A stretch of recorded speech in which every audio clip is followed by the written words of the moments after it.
Mike de KOCK live on the line with us from Dubai. He's obviously a man that's got a very, very important shareholding in the Dubai World Cup night, the Olympics of horse racing. And I understand from your friend and colleague and racing manager to a large extent, Johan Malherbe, that you have a wish list of about 13 horses on Dubai World Cup night, spearheaded by Treasure Beach and the big one.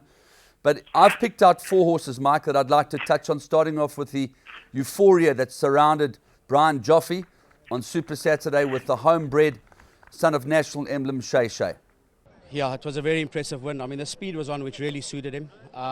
He had a good lead. Christoph immediately went behind, so perfect. But he just needed it badly first time. He had no prep the first run.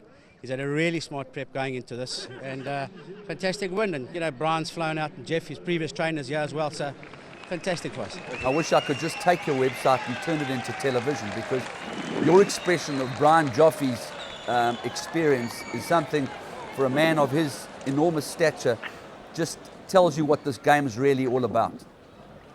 Yeah, I think that's what everyone dreams of, is those wins, and I suppose that first win on the international stage too just seems to just lift everybody very much.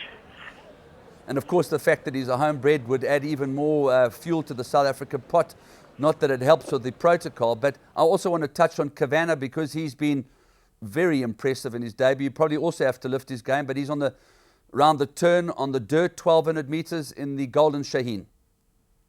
Yeah, he's doing very well. He's he's flying along on the Tapete at the moment, and he ran a very good second.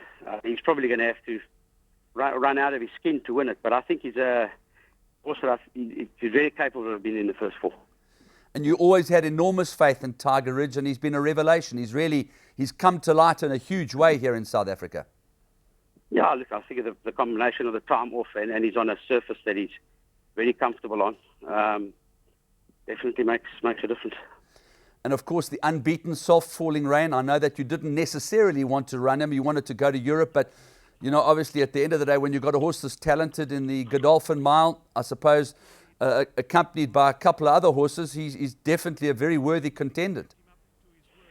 Yeah, sure, Andrew. He's his first, a go against the horses, so it remains to be seen how good he is. And then let's move on to the Apache and Igugu, both very commendable performances in their last start, beaten by a real super filly, 6 years old, super mare. But I'm sure there's still plenty to work with, particularly with Igugu, Mike. Well, there's both still a bit to work with, in my opinion, but obviously more with her. And she has come on. She's doing very well. I'm very happy with her. Igugu out deep, joined by the Apache. City Style in the centre. Master of Hounds on the rail. Sarjar looking for the way through.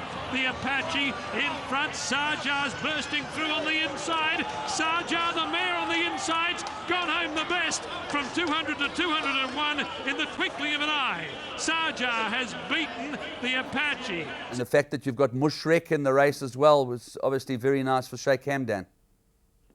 Yeah, I think he's actually the horse to beat. He's doing very well. He's flying with us. Would it be fair to say that he's the horse that has surprised you most in the carnival in the way that he's just blossomed and matured? Yeah, he's made unbelievable improvement.